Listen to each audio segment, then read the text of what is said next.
ॐ नमः शिवाय।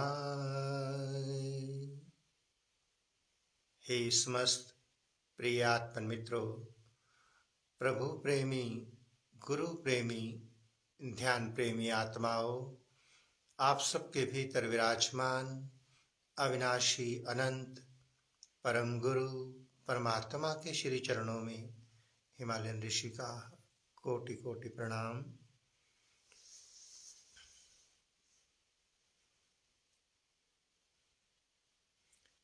प्यारे साधकों, प्यारे मित्रों,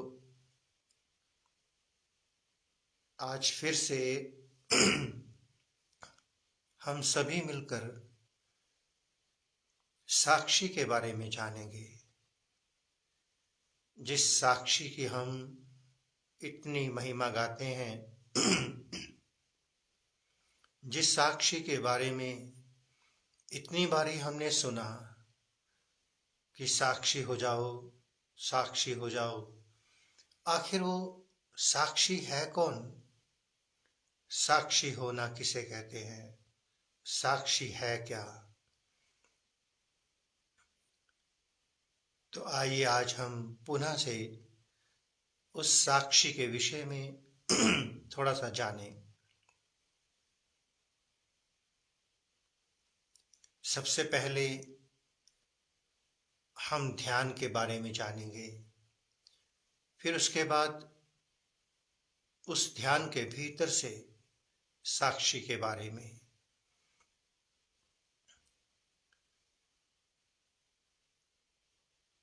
कर्मकांड इस अस्तित्व में अनेकों प्रकार के हैं। कर्म और काम, इन दोनों में बहुत अंतर है प्यारे साधकों। कर्मकांड को कर्मकांड ही क्यों कहा गया? काम कांड क्यों नहीं कहा गया? कर्म अर्थात जो परमात्मा के निमित्त किया जाए, परमात्मा के लिए किया जाए, उसे ही कर्मकांड कहा गया। हमारे सनातन धर्म में कर्मकांड की बड़ी महिमा है। हमारे समस्त गुरुजन हमसे अनेकों कर्मकांड करवाते थे, चाहे वो जप हो, क्रिया हो, हवन यज्ञ हो, सेवा, साधना, कुछ भी। इवन ध्यान भी एक कर्मकांड है।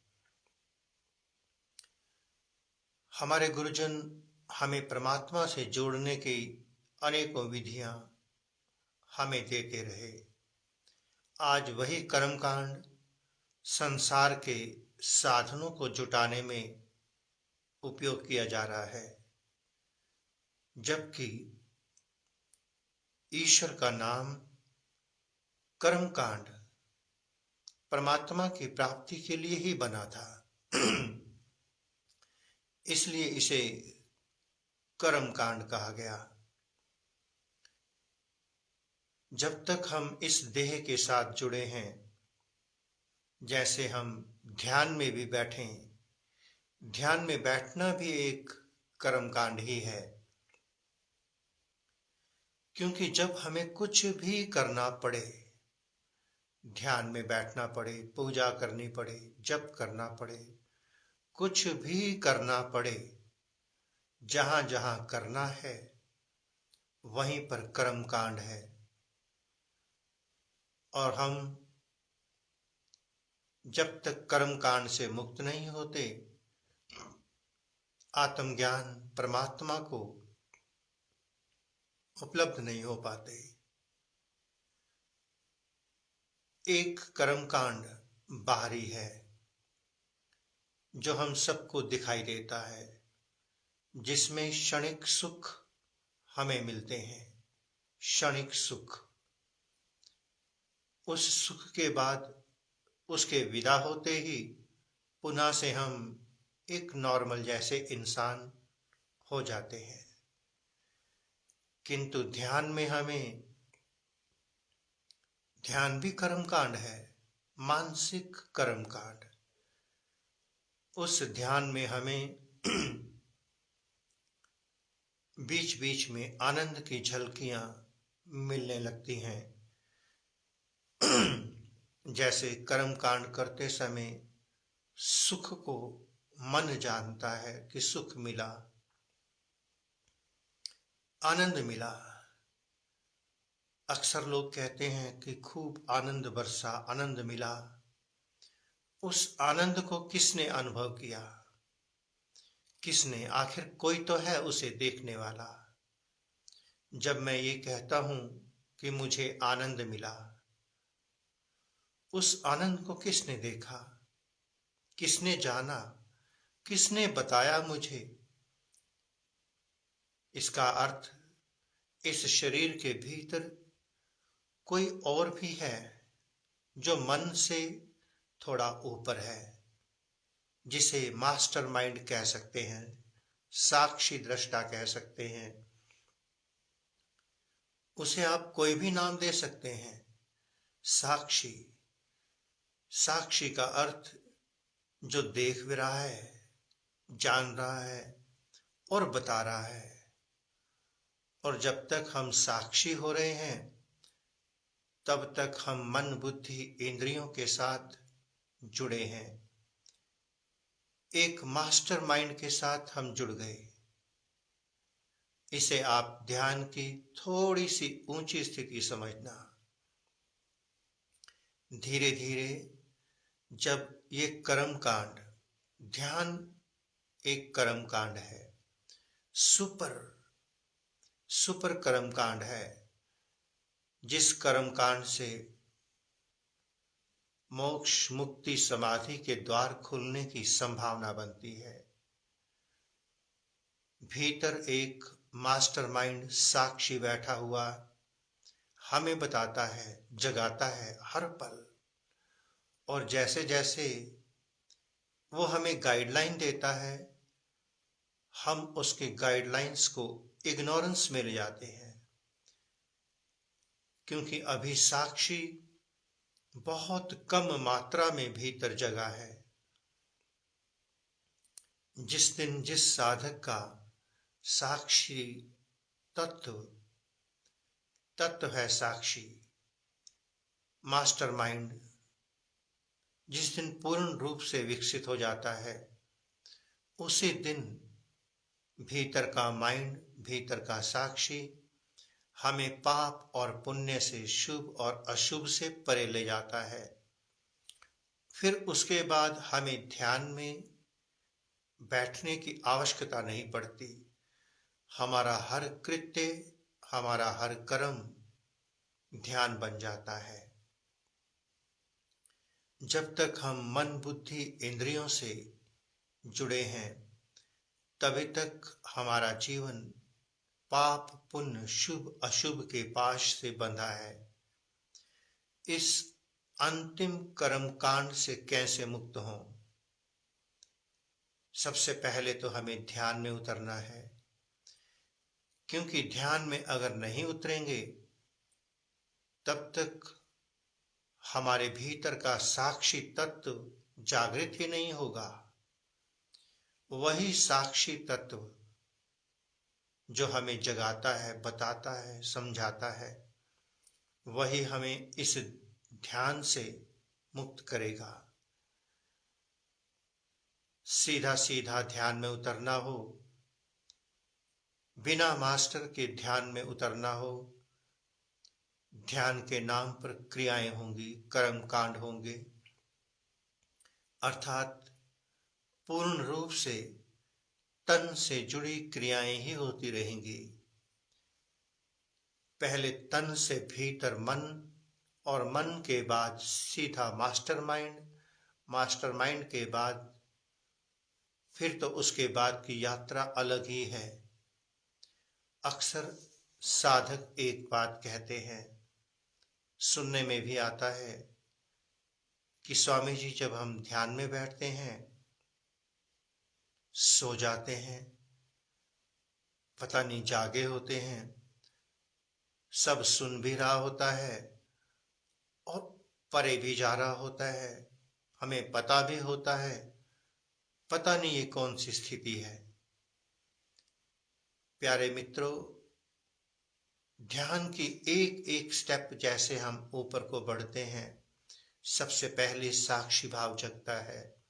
साक्षी भाव के साथ तंद्रा, तंद्रा के बाद आनंद, क्योंकि आनंद भी हमारे माइंड से जुड़ा है। वो भी हमें बताता है कि अब आनंद उतरा, अब चला गया। जबकि सच्चा जो आनंद है, वास्तविक आनंद, जब घटित होता है तो विदा नहीं होता, टिक जाता है। अगर कोई कहे कि मुझे आनंद की प्राप्ति हुई, अब मैं आनंदित हूं, तो उसका ये कहना 100% गलत है, क्योंकि आनंद को बताने वाला साक्षी अभी भी मौजूद है। धीरे धीरे ध्यान की गहराइयां बढ़ेंगी। इससे आगे एक और स्थिति आएगी जहां साक्षी को भी विदा होना पड़ता है। जैसे एक प्रेमी और प्रेमिका आपस में मिल जाते हैं, थोड़ी देर में इतने गहरे उतर जाते हैं कि दोनों विदा हो जाते हैं। एक प्रेम का जन्म हो जाता है। उस प्रेम को कोई अनुभव नहीं कर पाता उस समय, क्योंकि अनुभव करने के लिए उनका होना जरूरी है। वहां साक्षी भी नहीं होता जो उस प्रेम को अनुभव कर सके। इस स्थिति को क्या कहा गया? सुरती। जब सुरती लगती है, वो स्थिति ध्यान की बहुत सुंदर स्थिति है। उस सुरती के बाद समाधि के रास्ते खुलने लगते हैं। किंतु सुरती के विषय में भी इतना जान लेना, सुरती लगी है और मुझे होश है, मैं जान रहा हूं, देख रहा हूं, साक्षी दृष्टा हूं, तो वो सुरती नहीं है। मास्टरमाइंड अपना काम कर रहा है। सुरती में कोई शेष नहीं बचता। सुरती को आप सुषुप्ति भी कह सकते हैं। सुरती को आप सूक्ष्म समाधि भी कह सकते हैं। एक बात और सभी साधकों को गहराई से समझनी है, जाननी है। संत सदगुरु जब आपके सामने होता है तो क्या करता है? कुछ काम सूक्ष्म होते हैं, अति सूक्ष्म, जो बताता भी नहीं है, समझाता भी नहीं, दिखाता भी नहीं, दर्शाता भी नहीं, किंतु वो अपने अंदर की सूक्ष्म तरंगों से आपके भीतर के मास्टर माइंड को, साक्षी तत्व को जगाना शुरू करता है। धीरे धीरे साक्षी डेवलप होने लगता है।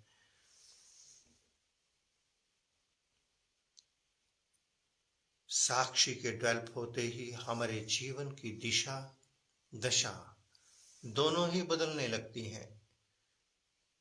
अभी तक जो जीवन भूत और भविष्य के कारण दुखी था, अस्त व्यस्त था, छल छिद्र कपट धोखे से भरा था, असत्य से भरा था, साक्षी के जगते ही भीतर एक चैतन्य का प्रादुर्भाव होता है। उसे एक समझ आने लगती है। साक्षी भीतर का मास्टर माइंड, मास्टर हमें ये कहने लगता है, इसके बिना भी काम चल सकता था जो तूने किया, इसकी कोई आवश्यकता नहीं थी। धीरे धीरे मास्टर माइंड, साक्षी हमें उस स्थिति में पहुंचा देता है।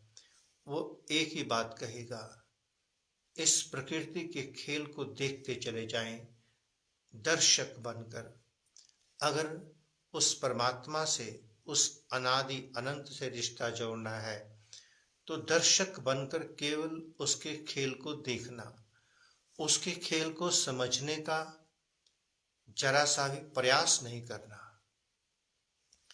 जैसे ही हम प्रकृति के खेल को समझना चाहते हैं, हम मन के स्तर पर आ जाते हैं और मन का काम है नेगेटिव और पॉजिटिव में उलझे रहना।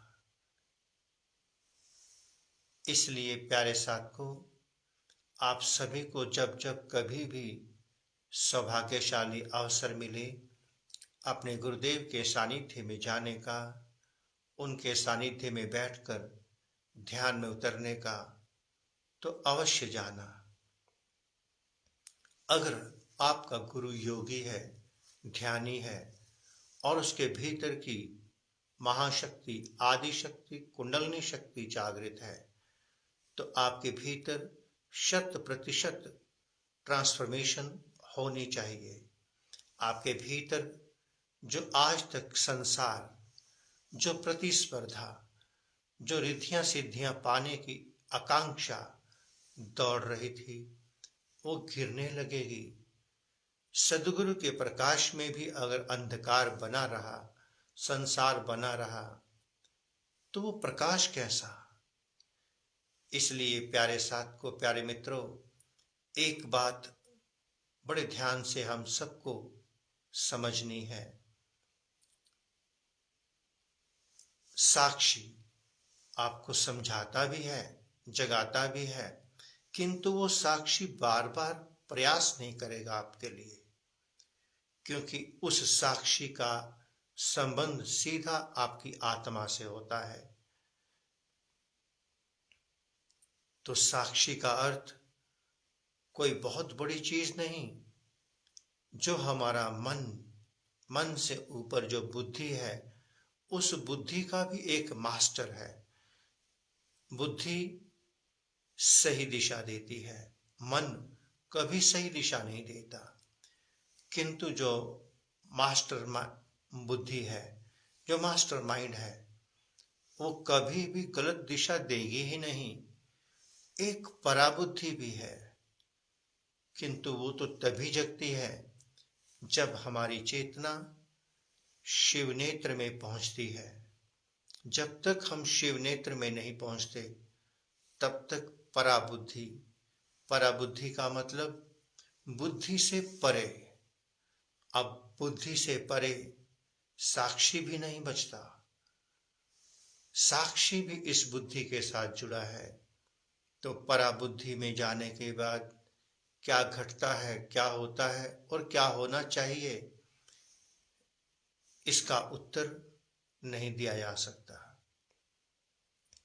इसका उत्तर सूक्ष्म समाधि में, सुरति में आपको अनुभव हो सकता है, किंतु उस अनुभव को आप भी बता नहीं पाएंगे, समझ भी नहीं पाएंगे। किंतु कुछ घटित हुआ, बस उसी आनंद में मौज ले रहे होंगे। कुछ भीतर हुआ, क्या हुआ, कैसे हुआ, कुछ नहीं पता। अगर जिस साधक को अपने भीतर का साक्षी डेवलप करना हो, जागृत करना हो, तो उसे अपने सदगुरु का सानिध्य प्राप्त करना चाहिए। सदगुरु के भीतर से वाणी के माध्यम से जो जीवंत ज्ञान साधक के पास पहुंचता है, वो उन तरंगों के साथ, अपने शब्दों की तरंगों के साथ अपने भीतर की ऊर्जा भी आपके भीतर उतारता है। बस यही है साक्षी। साक्षी को बहुत बड़ी चीज नहीं समझना। साक्षी बहुत बड़ी चीज नहीं है। ध्यान का प्रथम पड़ाव है साक्षी। और जैसे जैसे हमारा साक्षी गहराइयों में उतरेगा, आप देखना, कल तक आप 10 घंटे बैठते थे, फिर 5 घंटे, एक समय ऐसा आएगा कि आप बिल्कुल नहीं बैठेंगे, किंतु आपका हर पल ध्यान होगा। आप हर पल वर्तमान में होंगे, आनंद में होंगे, मस्ती में होंगे। आपके भीतर कभी कोई दुर्भावना नहीं होगी, ना आपके भीतर कोई पुण्य चल रहा होगा, ना पाप, ना शुभ, ना अशुभ। साक्षी से ऊपर आप जैसे जैसे बढ़ते चले जाएंगे, आत्मज्ञान के करीब होते चले जाएंगे। बस प्रिय साधकों, इससे अधिक हम कुछ नहीं कहेंगे। बहुत जल्द 2-4 दिन के भीतर 28 दिसंबर से ध्यान शिविर शुरू होगा। प्रयास रहेगा कि सभी साधकों के भीतर उस साक्षी को डेवलप किया जाए जो हमें सदा पाप पुण्य में बांध के रखता था, हम उससे मुक्त हो सकें। ऐसे साक्षी को डेवलप किया जाए जो हमें शुभ और अशुभ से परे ले जा सके, जो हमें हर स्थिति का दृष्टा बना दे, दर्शक बना दे। हमारा प्रयास रहेगा कि साधक उस स्थिति को उपलब्ध हो। जो भी साधक इस 50 दिवसीय ध्यान शिविर को अटेंड करना चाहता हो, वो अमित कुमार जी से संपर्क कर सकता है, या वो हमसे भी सीधा संपर्क कर सकता है। ओम नमः शिवाय।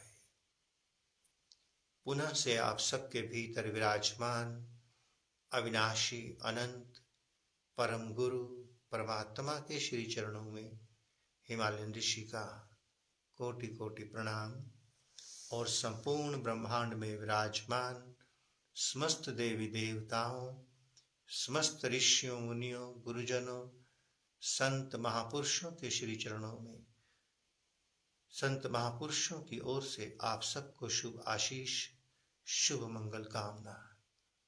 कभी कभी हम खुद बह जाते हैं, पता नहीं चलता कहाँ से कहाँ निकल जाते हैं। ओम नमः शिवाय।